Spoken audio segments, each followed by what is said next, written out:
Prošlog vikenda održan je Street Race u Velikoj Gorici.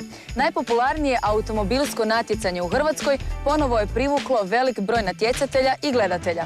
Donosimo vam reportažu s te priredbe, ali i kratku priču o samom fenomenu Street Race.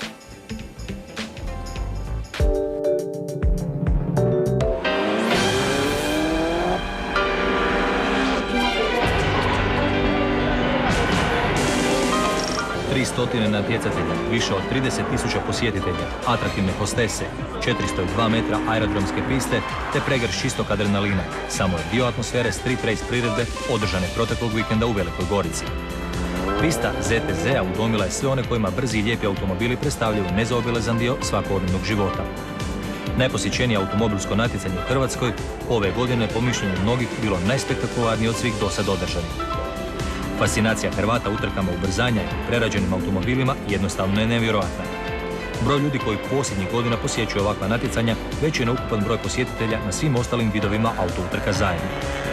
Spoj brzine, atraktivnih prerada i brojnosti natjecatelja uz jednostavno praćenje samih utrka recept je koji se pokazao i više na uspješnim. Dodavši tome atraktivne djevojke, natjecanje u kvaliteti i snazi zvuka te izgledu i paljenju guma, priča je ove godine u potpunosti zaokružena. Najzanimljivije je kao i obično bilo natjecanje u ubrzanju na 402 metra u kojemu dva vozača u svojim automobilima odmjeravaju snage.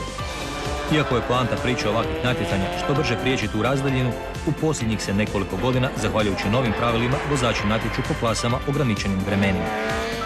Iako su mnogi protiv toga, pokazalo se kako taj sustav ipak funkcionira. Kao i svake godine, najveće zvijezde bili su upravo automobili.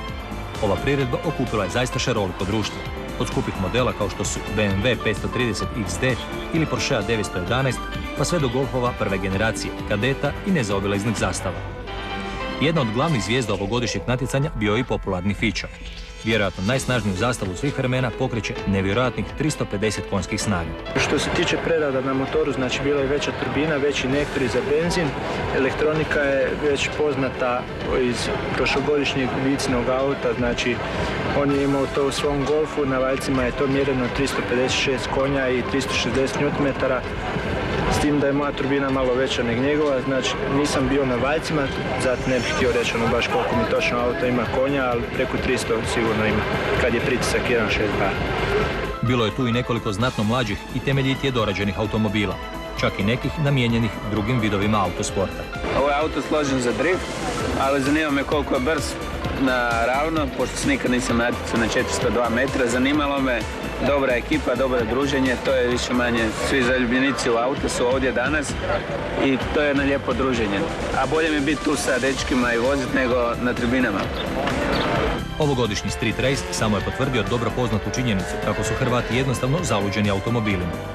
A ovakva natjecanja dobar su poligon za ispucavanje mladih vozača koji svoje vozačke vještine i sposobnosti svog automobila mogu podijeliti sa svojim istomišljenicima u kontroliranim uvjetima, daleko od cesta namijenjenih otvorenom prometu.